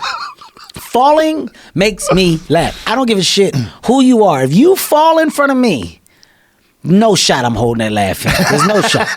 There's no shot. You don't stand a chance. If you fall in front of me, there's no shot that I'm not, bust your ass. Something's got to come out. Right. Falling is funny. I still think, it's hacky. I still think farts are funny. When my kids fart, I laugh. I still, to this day, it's the funniest shit ever to me. Nah, come on, stop it, man. You stink. Get out of here. Stink ass. My little son, 17 months, when he fart, I laugh. Something within just the ability to just be fucking silly and stupid. Oh, yeah. It doesn't always have to have a meaning behind it. Some shit is just stupid. My 8-year-old farts on cue. She thinks it's hilarious. First of all, that's genius. She'll tell you, listen, I got to talk to you about something. She goes, that's it. And then go. And she starts laughing. She thinks it's hilarious. She'll fall down the couch. It's the best thing in the world. She can't stop laughing. It's the best thing in the world. What are you talking about? As a kid, that's all you got. That's your only bit as a kid. You got nothing else but farts. That's all you got. That's all you got to make people laugh. You should enjoy it. Yeah. You should. I still think it's funny. Falling is number one for me. Falling is number one. My wife fell down the steps. She got so mad because I didn't rush to help her. I laughed for about a good. She had a wine glass. Wine was all over the walls. Oh my God. One of the worst falls I've ever seen in my damn life. Got up. Her shoe was on one step. The other shoe was all. Falling is funny.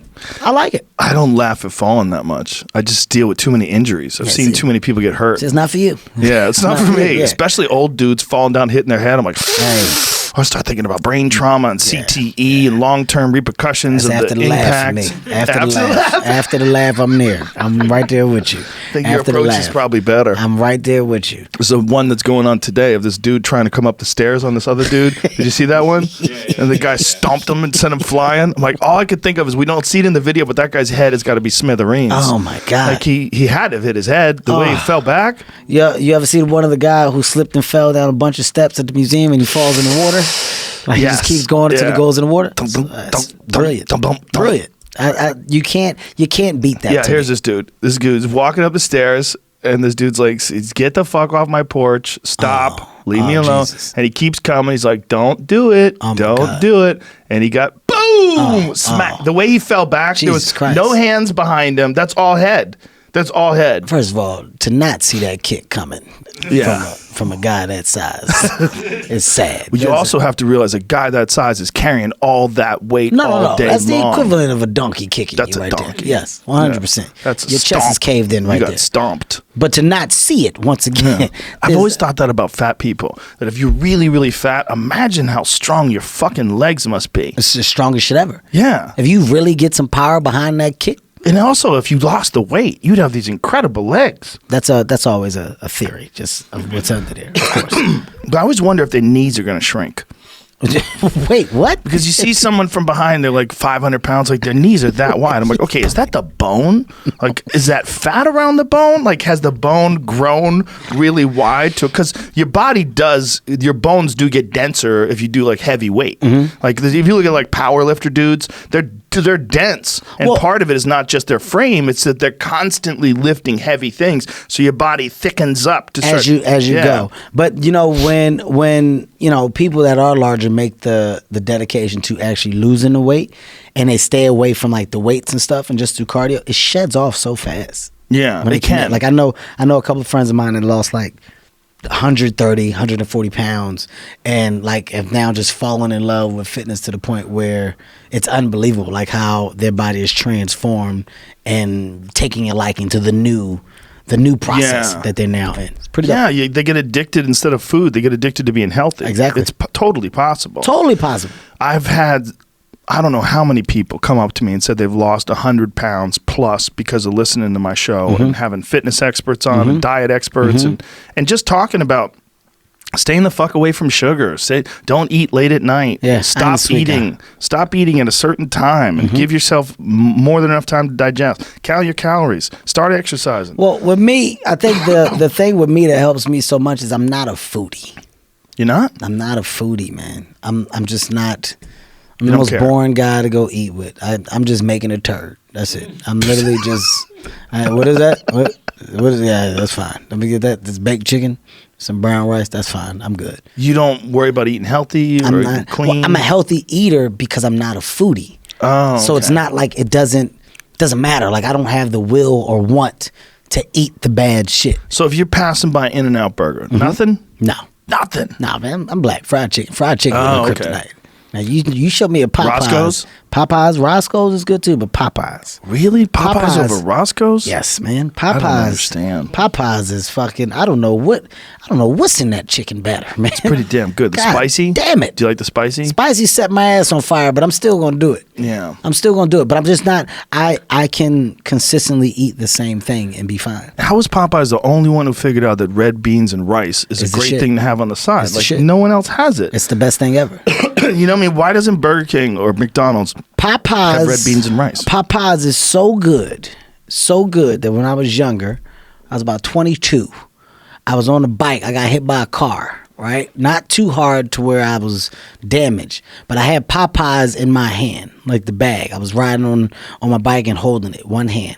Bop, got hit. Never let go of the bag. Wow. That's how good Popeyes is. Bike, the bike, everything else.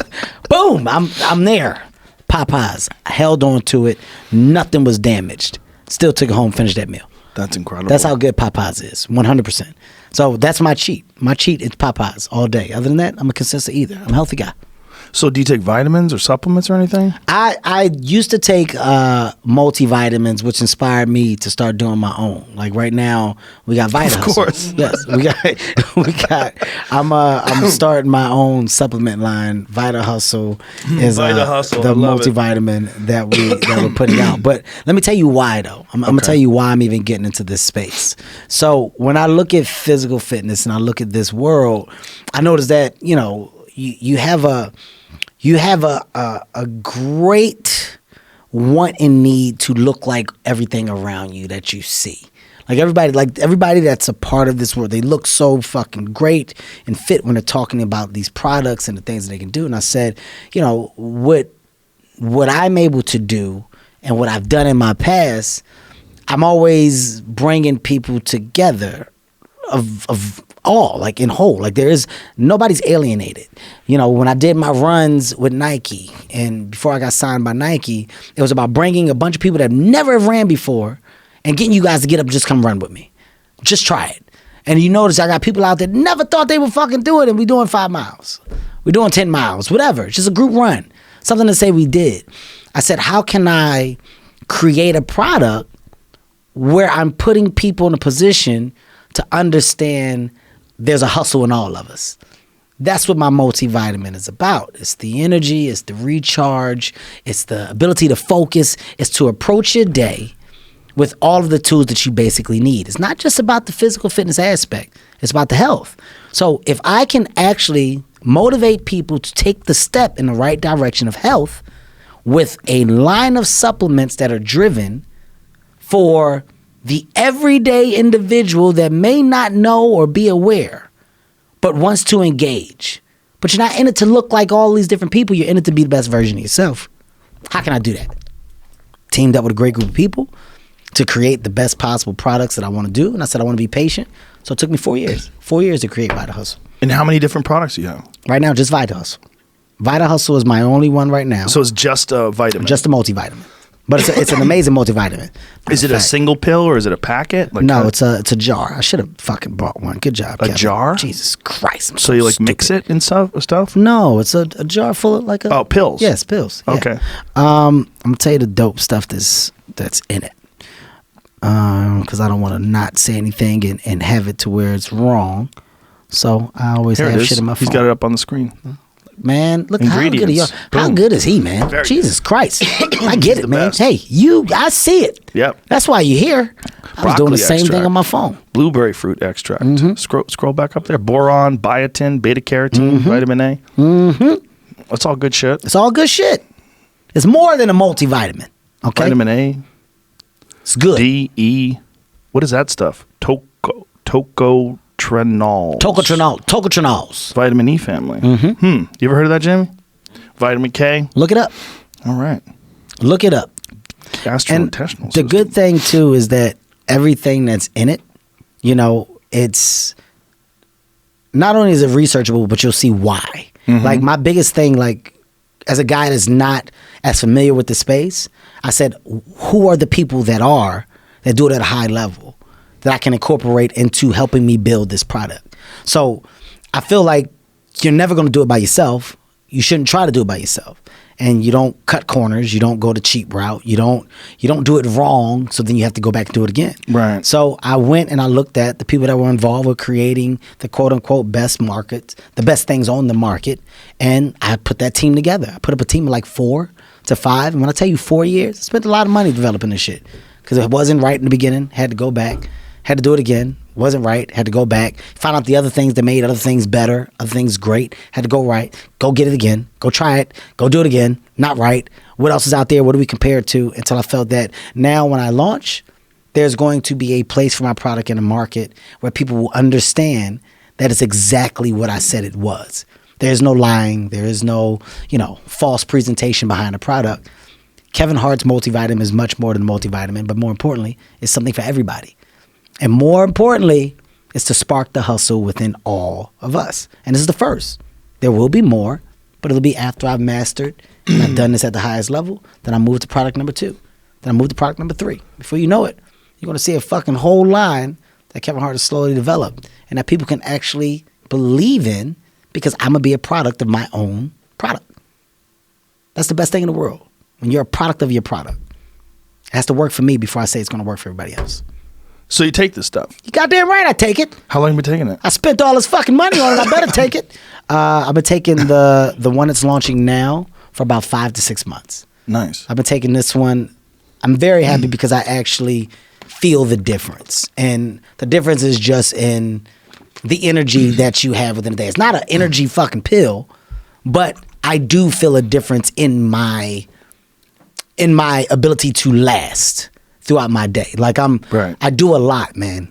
I do a fucking lot. So I told you, I'm starting at that 5:30, and I'm not shutting down till at 9:10. I saw a video once where you were taking a video of your trainer passed out. Yeah.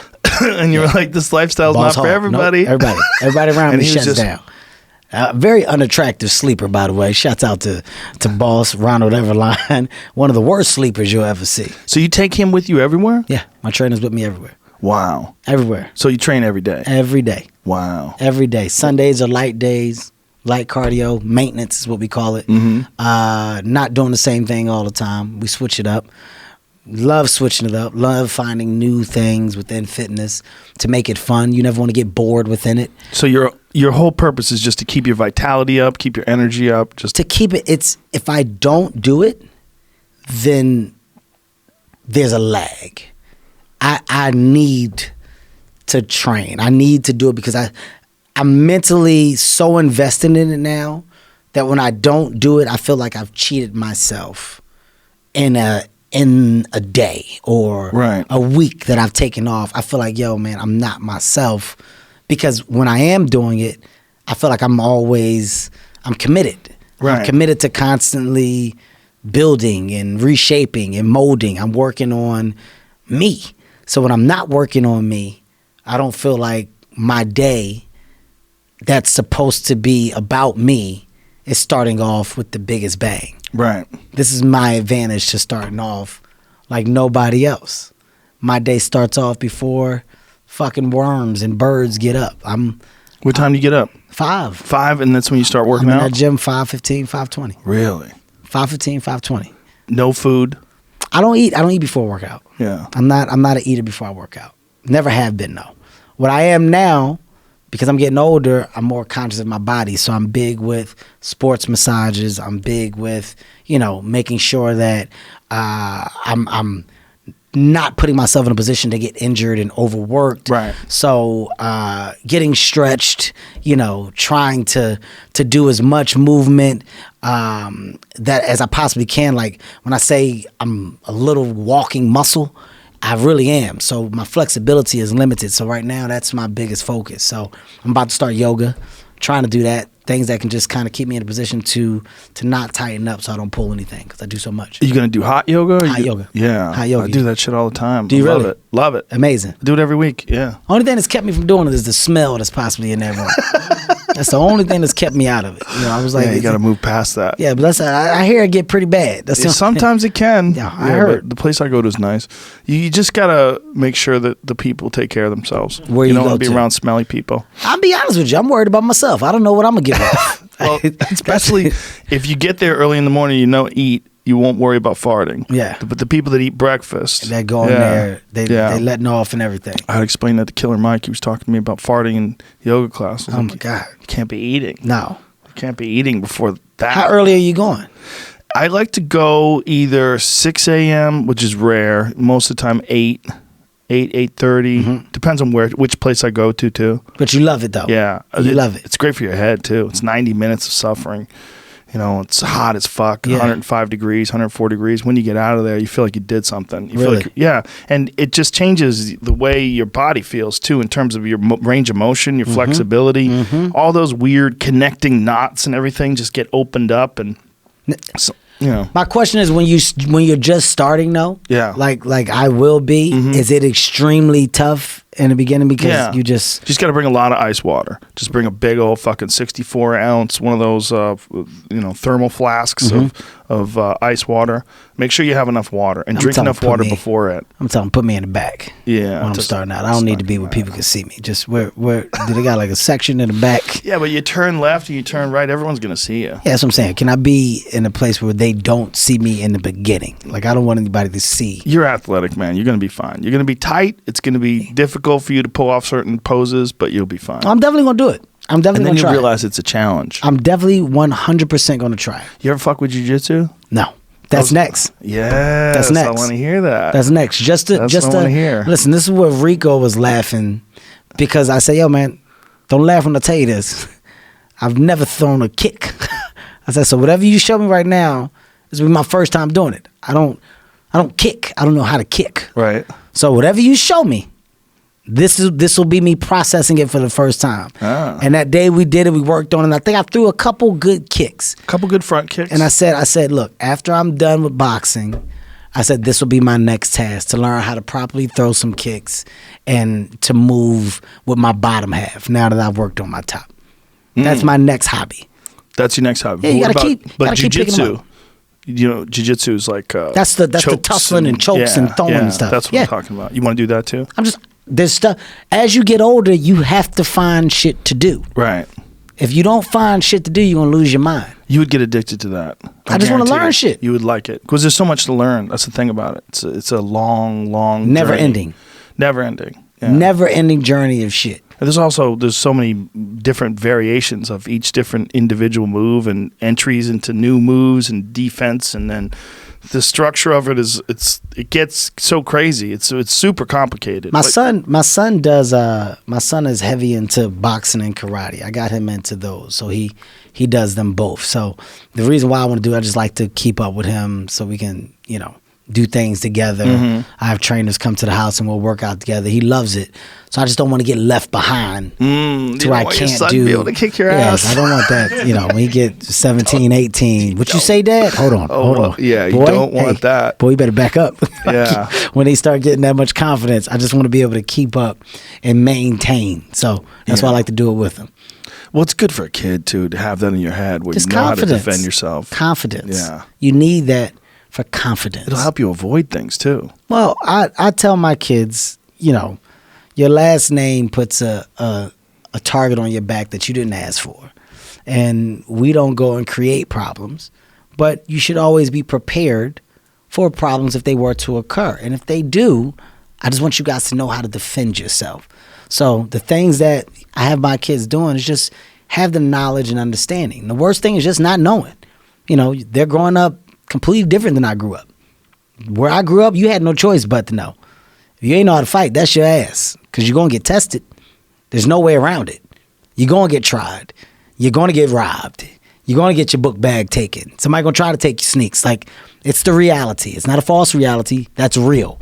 So if you're not prepared for it, if you don't have any type of heart, you won't last from where I grew up. Hart was everything. And Hart was sometimes saying, I don't care if I get my ass whooped. I'm not gonna be a bitch. I'm not gonna allow y'all to think that this can happen. So I'm gonna lose today, but tomorrow I'm gonna come back and I'm gonna find you. I'm gonna talk. Whatever that moment was, it was about establishing any level of respect that you could, and that respect eventually turned into friendship from all. So my kids don't know what that world is like. They're never gonna have it. So as a parent, I just have to make sure that you have all the tools that I can possibly equip you with. Because my parents didn't have the ability to provide me with that. They weren't in the financial space to take me here and have this extracurricular activity or this extracurricular activity or learn this or learn that. Didn't exist. That is the big conundrum of successful Great people. word. When successful people have kids, what made them successful is dry. I grew up poor too. We were on welfare and food stamps, the whole deal when I was a little kid. And that always stuck in my head, this thought, like, we might not have enough food. Like, I remember thinking that when I was little, like, what if we don't have any food? What if we run out of food? My kids will never feel that. They don't understand what that is. And everybody that I've ever met that's interesting came from some crazy struggle when they were young. Yeah. And that's the thing of you and I and most people that are doing well in life, you're raising your kids in a completely different way than literally what brought you to the dance in the first place. The hunger of not being one of those people that's left behind is what makes you successful in the first place. And it's scary. It's scary because, my wife told me, she was like, I love that you're not hard on your kids, but you always make sure there's a lesson within your conversation. Like, I don't yell. I don't yell at my kids. Nothing's going to register when I'm yelling. So I try my best to talk to you. Even when I'm at my angriest, I'm going to talk to you so you can process this, because you need to understand what's the problem. You need to understand what's wrong. And what I had to really realize is they didn't ask to be born into this. Yeah. You know what I mean? Like, it's not their fault. Right. That they're coming up completely different than how we were raised. Right. And we can't have anger or frustration that's dedicated and thrown towards them because they got it so much better than what we had.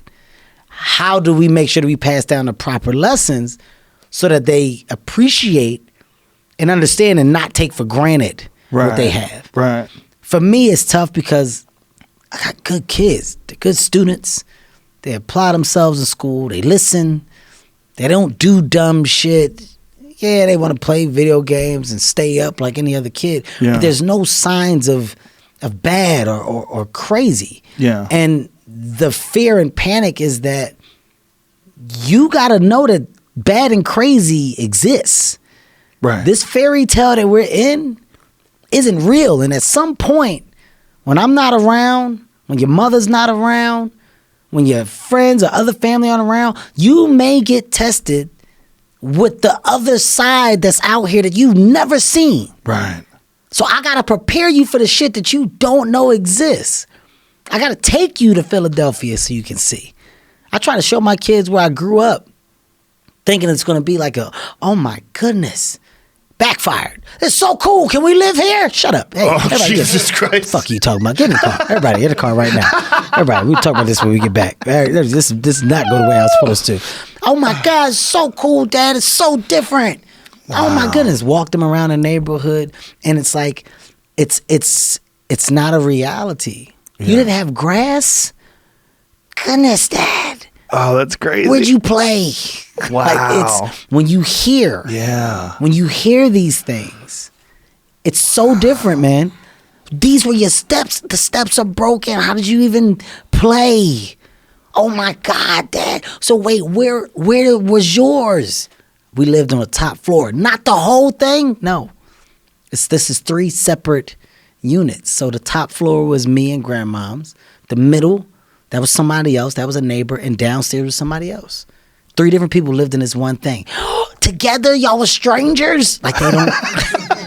What? Hey, shut up. Everybody, my own answers. Everybody in the car. Get in the car. I don't know what to do. I don't know what to say at this part. Everybody in the car. Wow. But when you see that, that's the reality that you get hit with of, I got to make sure that I'm talking.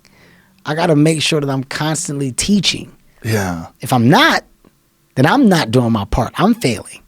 Took them to the neighborhood and showed them how stores are in the neighborhood. That's where we got candy from. Here's where we would get little sandwiches from. Y'all walk. We don't have no stores like this. We can't walk to stuff. It's a completely different world. Wow. It's a completely different world. See people standing on the street corners. What they doing there? They selling drugs. That's tough right there. Those are people that your dad still knows. They've been there forever. That's what you don't want to do. But they're forced with these decisions just because of what they have to do. You just need to see this. Dad is taking you here to see this. Drove them all around North Philadelphia, all around South Philadelphia. Made sure that they could see it. You got to physically see. We go out the country. We go to these resorts and islands. Before we go there, we're going to drive around so you can see what exists. Before you get to this is why we have to be good people. This is why we treat everybody with respect. This is why your dad likes to give. Everybody doesn't have. I'm constantly beating my kids with that information. Because if you assume that everybody does, you come off like such an asshole when you're around people that don't. Yeah. What? How did you don't?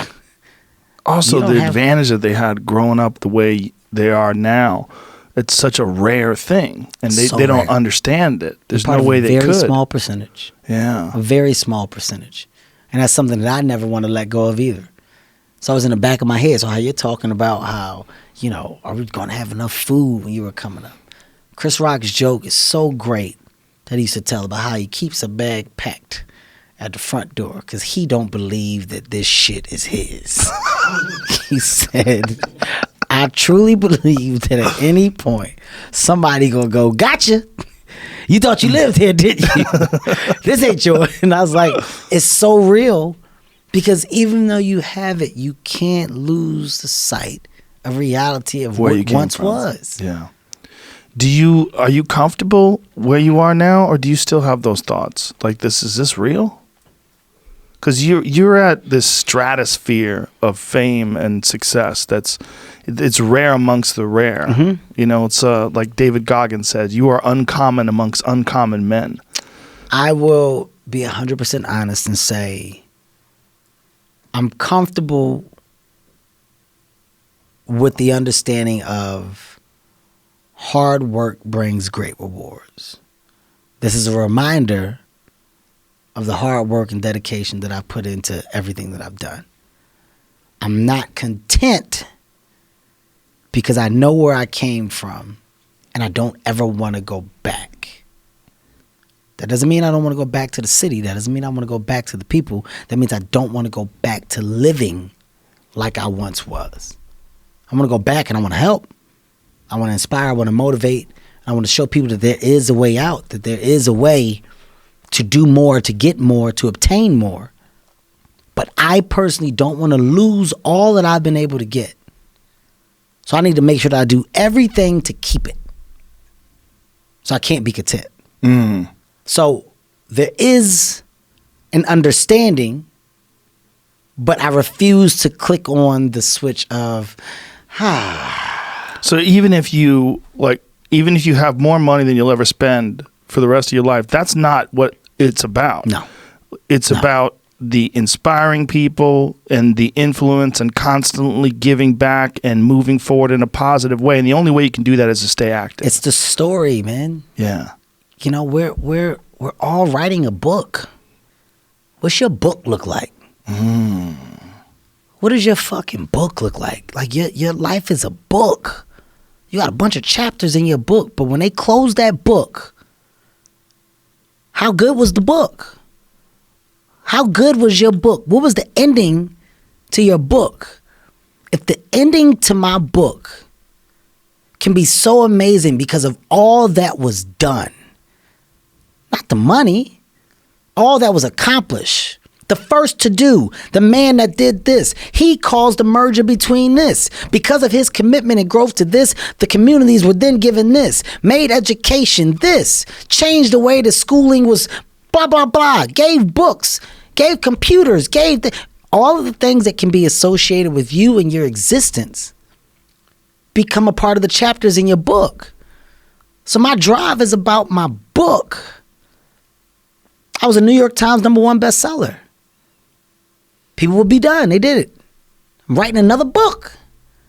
You writing a book right now? Yeah. What happens if you are a 2-time New York Times #1 bestseller?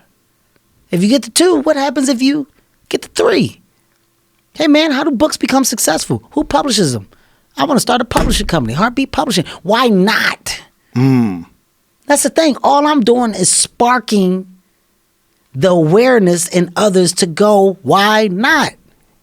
Why can't I create? Why can't I start? Why can't I be a business? Why can't I be a CEO? Why can't I be a tech guru? Why can't I fucking create cooking products, lotions, scents? There's so much that some people just don't understand they can do. Let me be a spark to show how many different, you don't have to do just one thing. When it's all said and done, my book is going to be full of all the shit that Kevin Hart did. Because I never was content with doing just 1, 2, or 3. Why not? Kevin, why are you creating fucking health and wellness products? Why not? I'm big on health and wellness. Why can't I try to create something that I feel is fucking great and jump into a space that I'm already in? I already give 100% of me in this space. Why not? Why can't I talk about financial wealth? Why can't I go back and educate those that don't know? Why not? You don't got the time. I make time. Well, you certainly can, but it's just so unusual that someone dedicates that much energy and time to giving back and getting involved with the kind of projects that you're talking about, as well as be super ambitious with your own career. It makes me happy. Yeah, I could tell. I'm genuinely happy. Discovery makes me happy. Like when you find different things to be excited about, it makes me happy. And it's weird when it clicks. In school, they used to tell you all the time, information is key. Read these books. There's so much knowledge. You're like, man, fuck that book. Got time to read that book. I want to go home. Goddamn Sonic the Hedgehog. I want to play. I'm at level 3. I ain't got time to read this book. The information and stuff that was forced down your throat, at a certain age, you just may not be receiving it correctly, but then it clicks. And you may gain information differently. And what you do with that information is up to you, but people have different roads they can go down. The education wasn't my pick of choice. It didn't do it for me. But the knowledge and the common sense that I have naturally allowed me to gain information, apply it differently. It allowed me to grow smart in so many different avenues to where I said, oh my God, I found my niche. I found my talent. And now there's other things that my talent can take me to. I don't have all the knowledge and awareness, but I can align myself with people to do that, can teach me. Because now, guess what? Learning is cool. Yeah, and that's what happens when you don't have to do it anymore, right? It's when you're a kid, they force you into this school. You don't want to learn, but then when you get out and you realize, like, oh, this actually benefits me. This is making me a better person. This is making me wiser. It's 100% the reality, and it's weird how it happens. But when you go, oh my God, learning and knowledge is power. Fuck, they used to tell me this when I was 10. And you're like, what? Yes. Nonsense. 10, 11 years old, I heard that shit all the time. Now I finally get it. Damn, I'm about to be 40. Took me all this time to get the goddamn code, but I got it. Yeah. It hits you at a different time. And when it does, be excited about it, man. Yeah. Be excited. I'm excited about what 50 is. I'm just now getting to 40. Do you read books? I don't read a lot of books. Do you listen to books on tape? I have listened to books. You know who I listen to? What? Tony Robbins. He's great. Tony's I like his approach to giving information. I like his attitude in general. I like podcasts. I like things that are real and that are presented in front of me. I like information that I can go to the source and touch and talk. So if I'm reading a book, it's a book that was recommended by such and such, and the person who gave it to me. And after reading that book, I learned more about the individual that I thought I already knew, and now I gain more. Michelle Obama's book, great book. Great fucking book. I met her. I talked to her. I've been in the same rooms. I've seen her success. What is her book going to be about? Go read her book. Wow. I get it. I get why it's moving all the units that it's moving. I get why women are reading this book and walking away feeling better, feeling like they can't. I get it. Oh, wow. Certain friends. Dwayne Wade wrote a book. It's focused on being a father, his road to becoming a better father, what he went through with his kid's mother, how he developed a relationship and a bond with his sons like nobody else. Wow. Didn't know that, D. That's dope. I love how you put it on page. There's certain things that you just want to know. Certain books help. I understand why people read books. I get what the information does. You know, the book that I'm working on now is all about the mental approach that you have with life and people not understanding that your biggest enemy is you. My whole book is about you battling yourself. People don't understand it's you against you. The only person that gets in your way is you. Nobody else. It's you. Now, when you write a book like this, and especially about something like this is like the way you've managed to navigate through life. Do you write it out in essays? Do you have like bullet points that you think about, and then once you have those bullet points in your head, then you write on those? Like, how do you do it? I will show you now. Keep it on your phone? It's all voice notes and transcripts. Okay, so because of your time, you don't have the time to sit and actually write. So you need somebody that you can talk to for hours on end. Hey, I need an hour. Block out an hour for me. I got some stuff I want to talk to you about. Kev, what's that? All right. Book title ideas, subtitle ideas, my dedications, my introductions. Within my introductions, these are all powerful paragraphs of things that I just said that are now transcript. I get to go back and read it. Let me see here. There's no conversation at all. I'm going to read one of them. No conversation at all. And that's what the internet has allowed people to do. The internet has allowed people to skip steps 1 through 30. It's allowed people to jump straight to 100. Fuck you. Cut his job off. Take him down. You should be dead. Oh, God. Fucking can't stand this. Whatever the hate or the anger is. When I listen and I can change, I'm not that guy. We're doing these weird things now that people aren't taking the time to sit and think through. What I've understood is that what people are doing has nothing to do with me. I should always be a step ahead because I'm thinking differently, because I'm thinking about myself. Making myself better puts me in a position to make others better. Be the example, not the problem. The best way to take away the problem is to alienate yourself from it. These are just thoughts. These are fucking thoughts. I can go through and just read it. So you just have these philosophies. This is the way you live your life, and you just speak it. That's it. Just speak it. Damn. So now this is all transcript. Look how long this is. That's incredible. This is all fucking transcript. This is all. So I just go back throughout the day and I read it and I say, this is great. This makes sense. This didn't. Let me reword this. Let me make sure that it's all flowing together. And at the end of the day, what's my reason for the book? My reason for the book is to make people better. My reason for the book is to make people understand, yo, we all are great. We all should think that we're great. There's no reason for you to not think that you're great. If you don't think you're great, ask yourself why. Why don't you think the highest of yourself?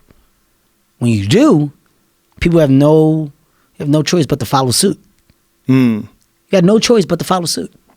Well, a lot of people, they base it on their past. They base it on the life that they've experienced up until this moment. Makes you better. Yeah, it does make you better. Makes you better, makes you smarter. Yeah. A life need with to hear no a guy rocks. like you say it. Yeah, man. That's what's interesting about it. That's what's interesting about life. You can hear a guy like you say that, and then it changes your perspective, and then you'll go out and take action that you might not have taken before. I got a 585 on my SAT, Confessions. I didn't even take mine. Hey. Confessions. They give you 400 for putting your name on the paper. It's a true story. Wow. I guessed ABACADA. I did abacadabra all the way down. It's a true story. Swear to God. Hand on my mother's grave. ABACADA. All the way down. I didn't care because it was a class trip that same day. I wanted to go Great Adventure. I was told that not taking my SAT seriously would prohibit me from furthering myself in life. That's what I was told. At the moment, I said, damn, maybe I should have applied myself. Maybe I should have did different. When I saw all my friends get their test scores back and they were ecstatic, 800s, 900s, 960s, everybody's going to college. I felt like the biggest idiot in the fucking world. The biggest idiot in the fucking world. Because the same people that I went and rushed to go to Great Adventure with, they had taken the SAT the week before. They already got their work done. They did everything they were supposed to do. So that moment of fun was real fun for them. I was the only dumbass that didn't prioritize and take care of my shit. So I'm the only one going to community college. Everybody else off to Villanova, Temple University, Drexel University. God damn. I just got left behind. Why didn't y'all tell me that y'all did it the week before? How come y'all ain't tell me that we was serious about the college shit? Y'all ain't tell me y'all was trying to go to Temple or Drexel? Oh, wait. It's because my life isn't their life. They're focused on themselves. Wow, they're doing what they're supposed to do. Hey, jackass. Go sit by yourself and figure it out, because this is where you should be. Lesson learned. Any opportunity given should be taken serious from this point on. Because if not, you can find yourself feeling just like this. So I didn't get down on myself for the fucking moment. I learned from it. Now, if I got to take a goddamn test, you best believe I'm studying for that fucking test, because I don't want the feeling like I'm the guy that didn't prepare. Now I got a story to tell my kids about what it feels like to be the kid in class that didn't prepare, that's got the worst grade when they give all those grades back. But it's because of my experience. I don't look down on those moments. You take those moments, you make the best of them, because they're life lessons. It's that simple. You're saying it's positive, but it's really just simplicity that's real. It's real. It's real, and it's your life experience, and it's your life's lessons. 100%. But the fact that a guy like you comes out and talks about it like that, that's where it makes it really powerful, because it's not just something that you learn from, but now other people can learn from your past too. That's what I'm hoping. And they look at themselves and they realize, like, we all start from a different spot. You're not the same. Yeah. This is why I'm so candid. I'm so open. There is no, like, guys, I'm fine with being an open book. I'm fine with the good, the bad, the ugly. I'm fine being flawed. I'm fine with all the things that have happened to me that have been exposed. I'm fine with it all. I don't hide from it. I don't run from it. I don't avoid any of it. I'm fine. It's all right. It's a bed that I made for myself. I happily lay in it. And I'll be fine figuring it out, moving forward. Sun don't stop for nobody, man. Sun don't fucking stop. Sun gonna be up in the morning regardless. That sun is gonna be up in the morning regardless of how I fucking feel and how depressed I am. The sun is gonna fucking shine in the morning. And at nighttime, the moon gonna be there. And you gonna look up, these days gonna keep going by. So do you let the days go by and look up and you done wasted a year doing what? Or do you just pick it up?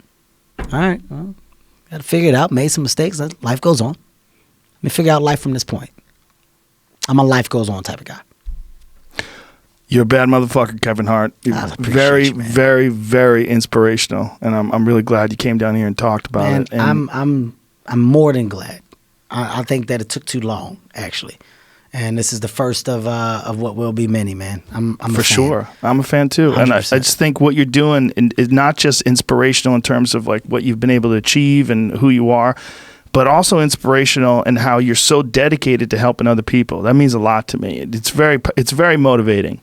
It's very powerful. Well, I want all your listeners to know that it's not for talk. No, this there's is no real. way it could be. No, If you were doing that just for talk, it'd be like, listen, just fake it and then become that guy because you're onto something. If you could do that and just say it and talk, forget about whatever it's fake or not. Just do it. Keep doing it. You're on. No, I want you guys, trust me, you will be seeing more. The financial fitness is real. This relationship with Chase and us just making sure that you put me in a position to give the information that I have and to the people that really need it. That's the priority. I will be sending more kids to college this year. Shouts out to Toney Robbins, who's matching my donation. So, I think I'm going to end up probably having about a good $1 million to 1.5 where we take and we just dedicate that money and we just provide free education. That's amazing. UNCF helps me as well. That's a priority. Like I said, this health and wellness side, you'll see more from me, vitahustle.com. Get a part of this hustle. Go get yours. Irresponsible on Netflix, Jumanji, filming. We're about to come out with that in Christmas. There's so much shit going on, man. Well, listen, if there's ever anything you want promoted, you want people to know about it, I'm your man. I like this. I like the conversation. Thank you, brother. I really appreciate you. Appreciate you. Bye, everybody.